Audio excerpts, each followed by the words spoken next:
Today, we are delving into a viral nightmare that's as mysterious as it is deadly, the Nipah virus.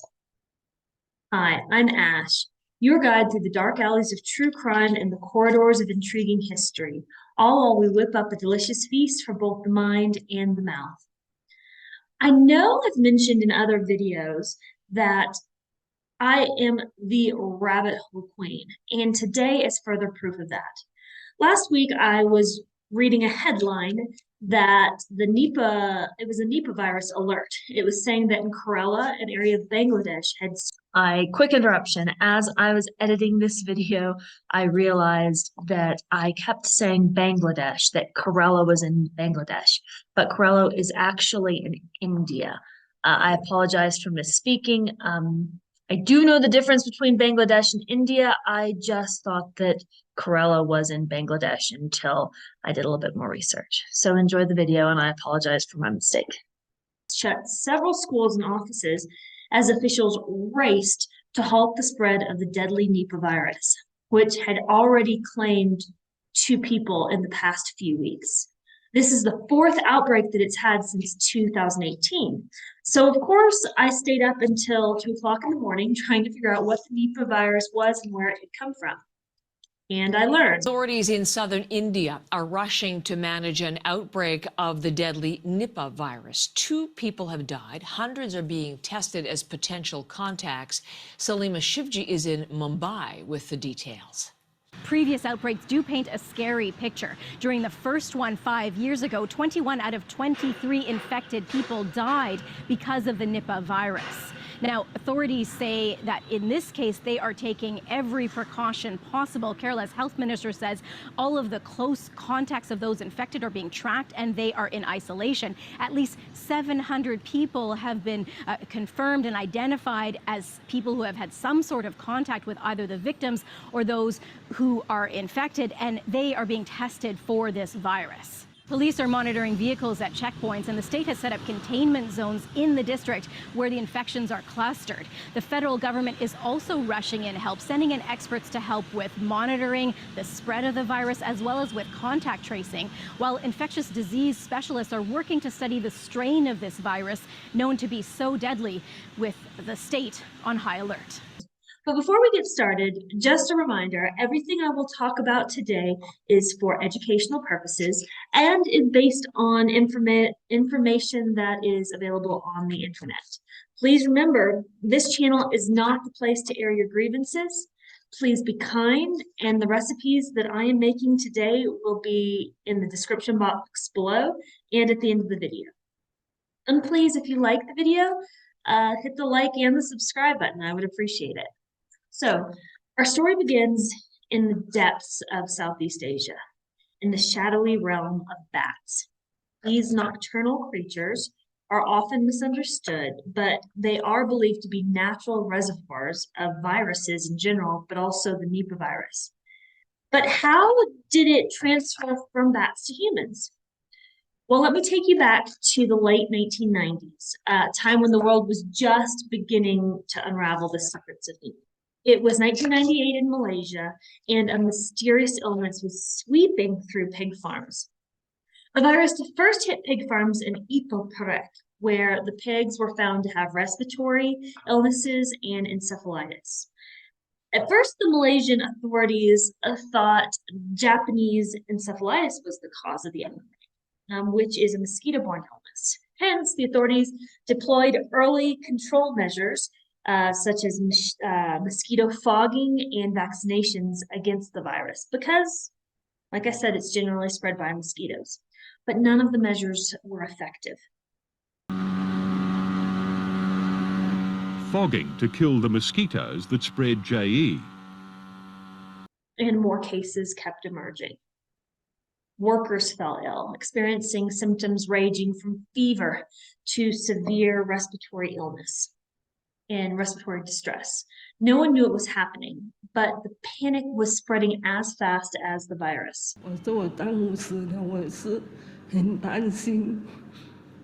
Mother of 6, now a widow, Yi Amoy, watched her husband slip into a coma and die. She says he'd gone to work at the pig farm willingly, because he wasn't afraid of mosquitoes. 不知道那个猪重度咯，我们也不知道咯。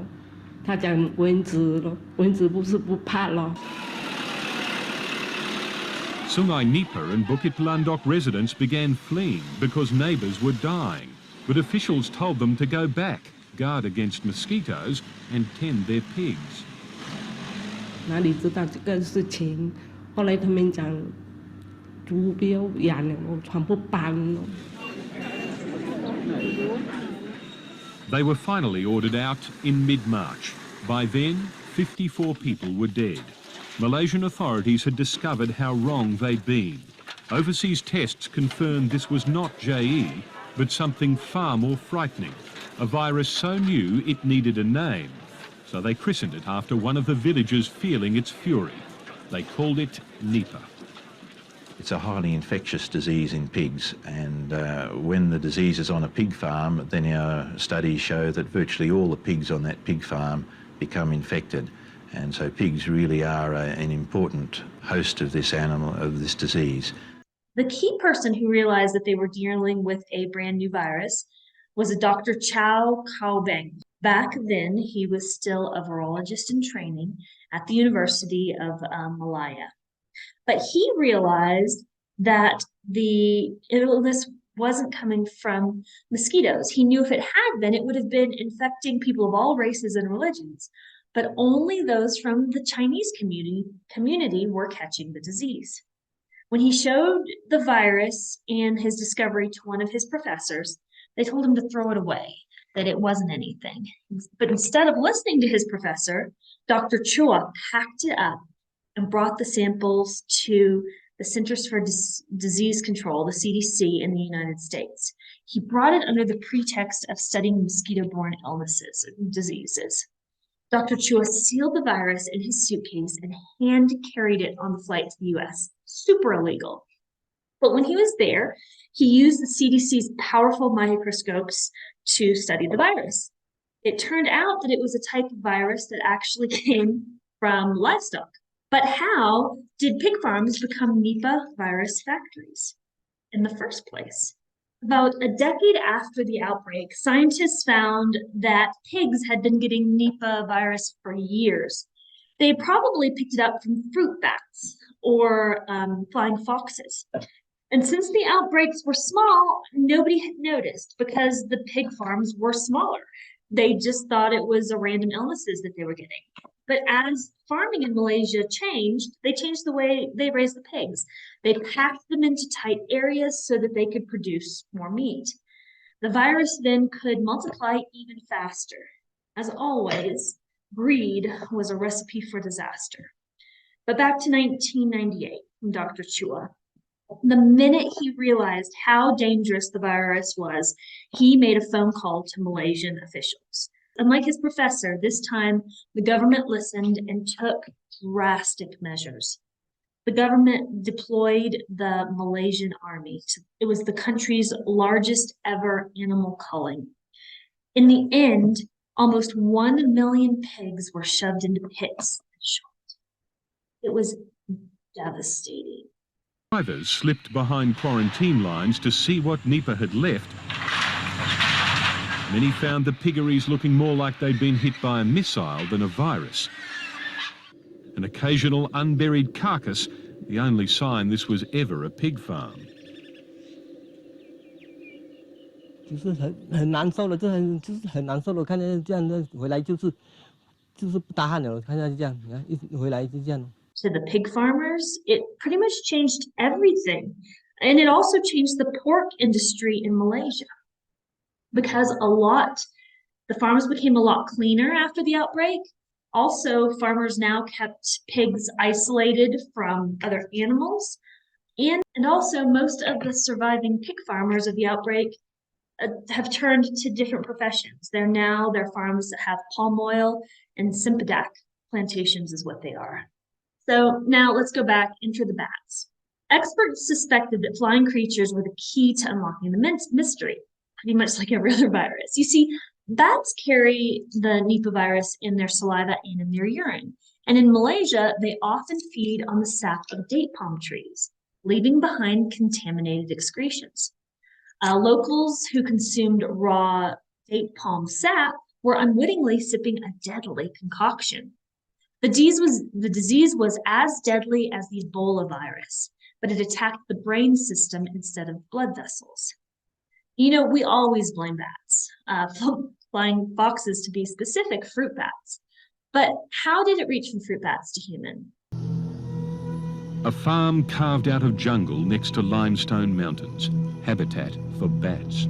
Fruit trees, hundreds, growing in and around the piggeries, food for bats. A virus closer than any other to Hendra, which is known to have come from the large bats known as flying foxes. You have the prehistoric animal and the modern animal being brought together. The virus from the prehistoric animal, I would say from the flying foxes, crossed to the pig. But it's quite plausible, looking at the location and also the way the pig were infected, mostly in areas where fruit trees are abundant. And here's the thing about bats. When they get stressed, viruses present more strongly in them. And most of their stress is human-induced factors.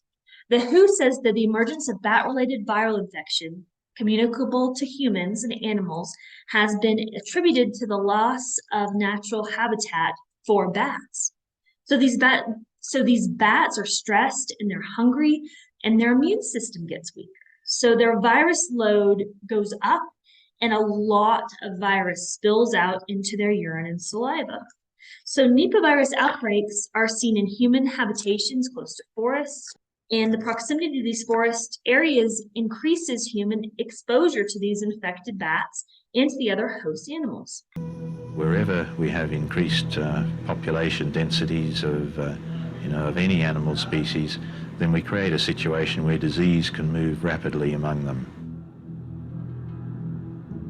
The moment we tip the balance, the environment, the ecology will fight back to find the equilibrium. Running giant numbers of animals for efficiency, mixing industries for profitability, pushing closer to the habitat of wild species for productivity. In Malaysia, large-scale modern farming appears to have barged in on a species it simply couldn't afford to mix with. Now here to me is where it gets super dark. So the Nipah virus, it starts with symptoms that include fever, respiratory distress, headache, muscles. You know what that is? Oh, it's my spoon. Sorry, I'm easily distracted. So it really is dark. The Nipah virus, as I was saying, starts with symptoms that include fever, respiratory distress, headaches, muscle pain and sore throat, and even vomiting. But it doesn't stop at causing flu-like symptoms. No. It goes further. It infiltrates the nervous system. These symptoms can be followed by dizziness, drowsiness, and neurological signs that indicate acute encephalitis. Encephalitis is inflammation of the brain, and it leads often to comas. And in severe cases, those comas progress between 24 to 48 hours after starting to have encephalitis and seizures. Human-to-human transmission is on the table. It happens in close-knit communities, super common now. And here's something else that's scary. The incubation period for Nipah is usually 4 to 14 days. But there are reports that the incubation period can be as long as 45 days. So you're not safe from being infected for up to a month and a half after you have been exposed to it. And there's no vaccines or any type of a cure for the infection. And the mortality rate is between 70 and 90%.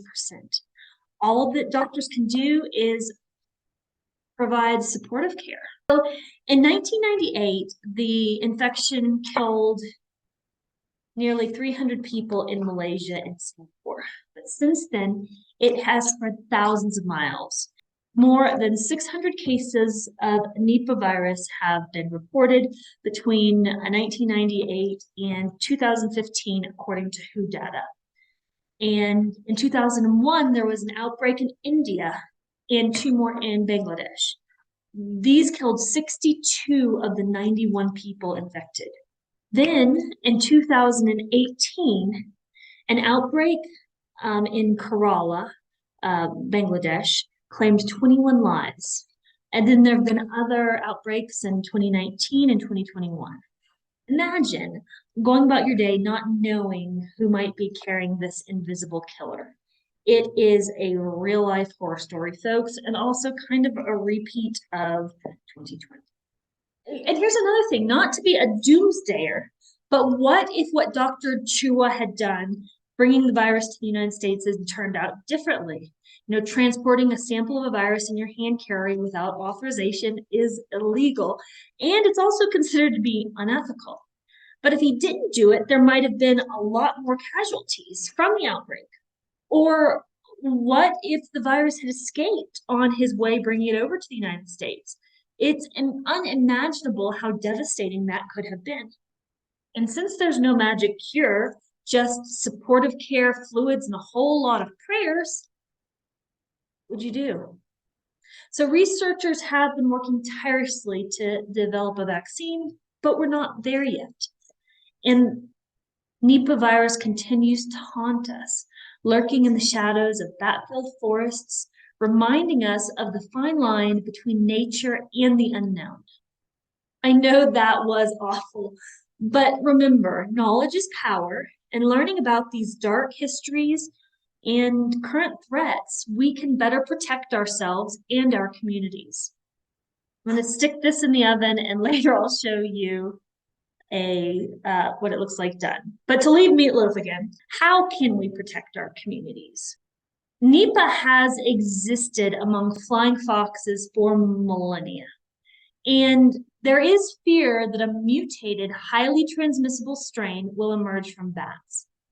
The Nipah virus has epidemic potential, the WHO says. And right now, there's not a lot we as individuals can do. We can support the scientists who are trying to figure out a vaccine, but other than that, just remember all the normals of trying to not be around a virus. If you know when someone's sick, try to stay away from their bodily fluids.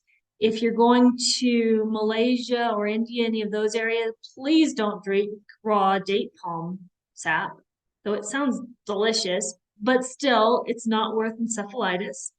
And I'm no doctor, but that's my medical recommendation. Well, thank you for joining me today, and I'm going to go enjoy a meatloaf sandwich. I hope you will as well. And if you're craving more intriguing tales, be sure to join me next time for another dark and intriguing journey into the depths of humanity. Until then, stay curious, stay kind, and remember to take care of yourselves. I'll see you soon.